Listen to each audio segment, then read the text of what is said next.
Je vais passer la parole à quelqu'un qui a été aussi élu à Paris, maître de la Mare, qui a été élu dans le 20e arrondissement, qui connaît donc très bien aussi la ville de Paris, mais qui, lui, je crois, va plutôt nous parler de la thématique du Grand Paris, qui est à côté de l'hydre socialiste municipale parisienne, une autre hydre qui était en train d'essayer de nous enserrer et à laquelle nous allons essayer d'échapper, mais les puissances qui, que ce soit l'hôtel de ville ou autour du Grand Paris, sont quand même extraordinairement importantes. Vous nous direz, je pense certainement que la solution, évidemment, est politique. Merci, Monsieur le Président, Mesdames, Messieurs les élus, Mesdames, Messieurs. Je voudrais remercier d'abord le Président Saint-Just de nous avoir invités, Serge et moi qui sommes des pièces rapportées dans cette enceinte, puisque nous ne sommes pas des adhérents de votre mouvement, mais néanmoins nous avons grand plaisir à pouvoir nous y exprimer. Donc le sujet ce soir, c'est le problème de l'exode parisien. Alors, si pendant des décennies, pour ne pas dire presque plus de 100 ans, Paris a attiré des provinciaux, Auvergnats, Bretons et d'autres, Corses et d'autres provinciaux, depuis, très étrangement, je dirais depuis à peu près 10 ans, c'est le phénomène inverse qui se produit dans la mesure où, comme le disait le Président tout à l'heure, c'est depuis 2011 en tout cas, les chiffres sont parus dans la presse la semaine dernière, 60 000 Parisiens intramuros ont quitté Paris entre 2011 et 2016, qui correspond à vos 12 000 par an. Alors il y a des arrondissements qui sont plus frappés par ce phénomène que d'autres. Ce sont les arrondissements du centre. Par exemple, vous avez dans le 2e, moins 11,60%, ou dans le 8e, moins 10,20% d'habitants. Le seul arrondissement à Paris qui gagne un petit peu de population, c'est le 19e, qui a gagné 0,2%. Ça veut dire qu'aujourd'hui, Paris n'a plus que 2 190 327 habitants fin 2016. Alors, pourquoi cet exode? Plusieurs motifs qui ont déjà été évoqués. Insécurité, le paramètre du logement, le fait que Paris, finalement, pour une capitale dite mondiale, est relativement petit, puisque par rapport à Berlin ou à Londres, la taille de Paris est restreinte et est enfermée à l'intérieur des périphériques. Autre paramètre, donc finalement, c'est le prix du logement. On est aujourd'hui à 9 500 € le mètre carré, ce qui est quand même considérable à Paris. Plus la qualité de vie, la pollution, le développement des transports. Que se passe-t-il? Alors, les gens, finalement, vont de plus en plus loin. Nous avons aujourd'hui des gens qui habitent à Rouen, à Lille, même à Lyon, et qui font des allers-retours tous les jours entre Paris et la ville où ils habitent pour venir travailler. Mais ça, c'est une minorité quand même encore aujourd'hui. La majorité des gens qui sont partis dans cet exode sont partis en banlieue, petite couronne ou grande couronne. Et le démarrage de ce qui est communément appelé le Grand Paris se positionne sur cette idée, puisqu'il s'agit de faire, en parlant du Grand Paris, l'idée c'est de faire de Paris une capitale monde, ce qu'elle n'est pas pour des raisons de taille et pour les problèmes que je viens d'évoquer. Alors, le premier point que je voudrais aborder, ce sont les origines de l'idée du Grand Paris. Alors, le Grand Paris est un projet qui vise donc à transformer l'agglomération parisienne en capitale. Le premier projet date de Napoléon III, ce qui nous ramène à presque 170 ans. Puis, en 1932, le maire de Boulogne-Billancourt, André Morisset, a repris cette idée, mais c'est en réalité, après la guerre, et notamment dans les années 1990, surtout 2000, que cette idée a été mise en œuvre, a commencé à être mise en œuvre. Alors l'idée rebondit notamment le 26 juin 2007, lorsque Nicolas Sarkozy a énoncé l'intention de développer une vision globale d'aménagement pour la région Île-de-France, et il a sollicité un certain nombre d'architectes, et il y a eu une exposition entre avril et novembre 2009 intitulée « Le Grand Paris de l'agglomération parisienne. Dans un second temps, suite à cette exposition, Sarkozy a nommé le 10 février 2010 Bertrand Lemoine comme directeur général de l'Atelier international du Grand Paris. Cet atelier international a présenté 650 projets. Donc, l'idée, l'objectif, c'était augmenter le volume des logements neufs dans la métropole parisienne et également de rapprocher les habitats avec les lieux d'activité. C'est ça l'idée. La philosophie, c'est de rapprocher l'habitat et les lieux d'activité, alors que jusqu'à présent, les gens venaient travailler à Paris et puis repartaient. Là, l'idée de l'agglomération, c'est de rapprocher les deux idées.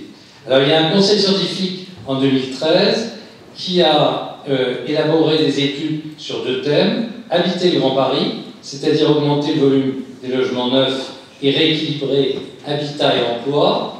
Et le deuxième thème, mettre en place les systèmes métropolitains, c'est-à-dire structurer des bassins de vie pour les habitants du Grand Paris.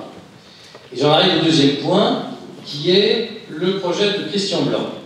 Pour la première fois, un secrétaire d'État chargé exclusivement du développement du Grand Paris a été nommé par Sarkozy en 2010. Il a proposé la création, Christian Blanc a proposé la création de pôles économiques autour de Paris et d'un réseau de transport public. Donc 2 idées, pôle économique et réseau de transport public. Et par contre, il y avait le président de la région de l'époque, M. Huchon, que notre ami Saint-Just a dû connaître, qui avait un projet de rocade Arc Express. Après de multiples négociations, les 2 projets, celui de Blanc et celui de Huchon, ont fusionné à travers la loi du 3 juin 2010. Et l'idée a été de définir le réseau de transport public du Grand Paris, c'est-à-dire un métro automatique désenclavant certains territoires. Cette loi a également créé un établissement public en lien avec le syndicat des transports d'Île-de-France. Enfin, la loi a également prévu, cette loi de 2010, l'aménagement et l'urbanisme autour du plateau de Saclay, qui a rassemblé 49 communes.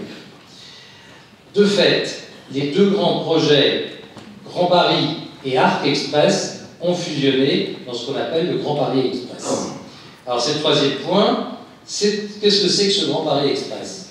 C'est un projet de réseau de transport public, 4 lignes de métro automatique, extension de 2 lignes existantes, longueur totale 200 km, qui s'inscrit dans un projet plus large de développement économique et social.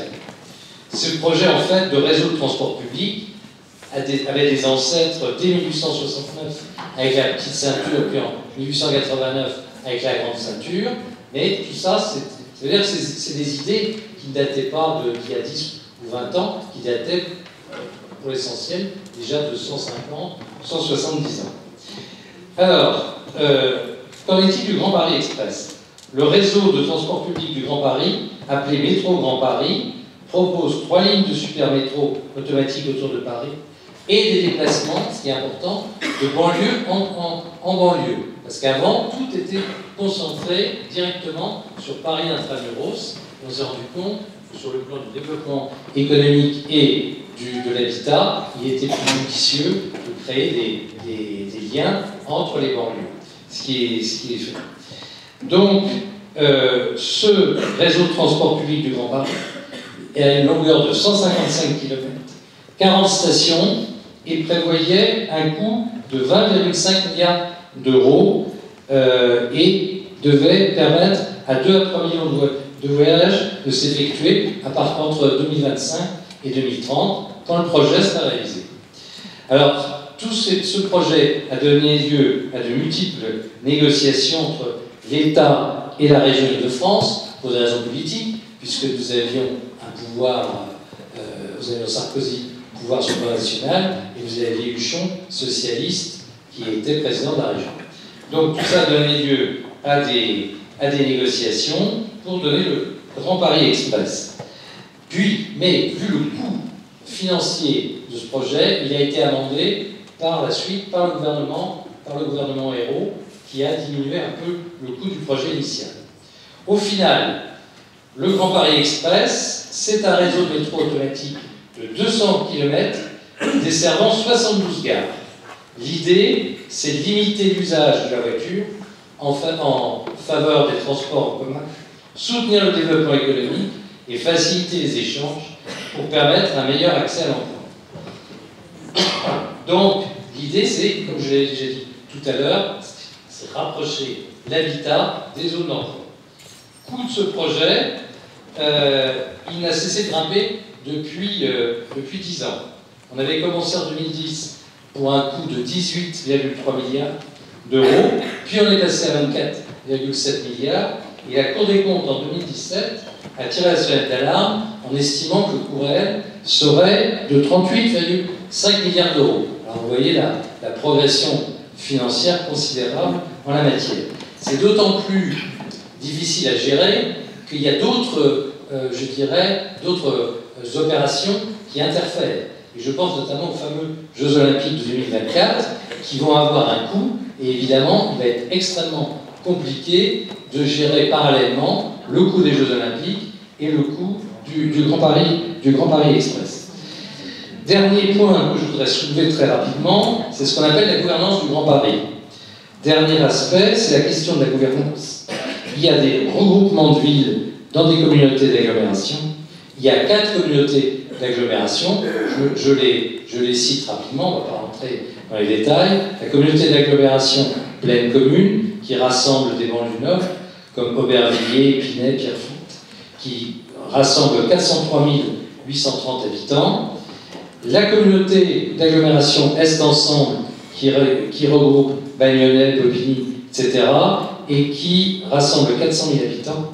La communauté d'agglomération Val-de-Seine, Arc-de-Seine, et enfin la communauté d'agglomération Versailles-Grand Parc, qui regroupe une vingtaine de communes. Mais parallèlement à ces communautés d'agglomération, il y a eu diverses tentatives de fusion entre Paris et des départements de l'Île-de-France, ce qui s'appelle la métropole du Grand Paris, qui regroupe les communes de Paris et des 3 départements de la Petite Couronne. Et l'objectif principal de cette métropole, c'est de gérer les problèmes de logement. C'est l'objectif principal. Donc, pourquoi le logement? Puisque je disais tout à l'heure, c'est 9 500 € mètre carré à Paris, donc il faut trouver absolument des logements. Alors, en conclusion, y a-t-il un exode? La réponse est oui. Les chiffres que je vous ai donnés au début de mon propos sur la baisse du nombre d'habitants à Paris le prouvent, mais les causes ont été également évoquées: prix du logement, qualité de vie, sécurité, problèmes d'environnement. Mais ce qu'on constate, c'est que les pouvoirs publics, depuis 10 ou 15 ans, essayent de canaliser cet exode, ou du moins de le gérer, et de le faire, de l'organiser pour éviter qu'il ne prenne une tournure trop anarchique. Ceci étant, c'est compliqué parce que les pouvoirs ne sont pas toujours de la même couleur à la région et dans l'État. C'était des histoires, et les départements, comme dit le président.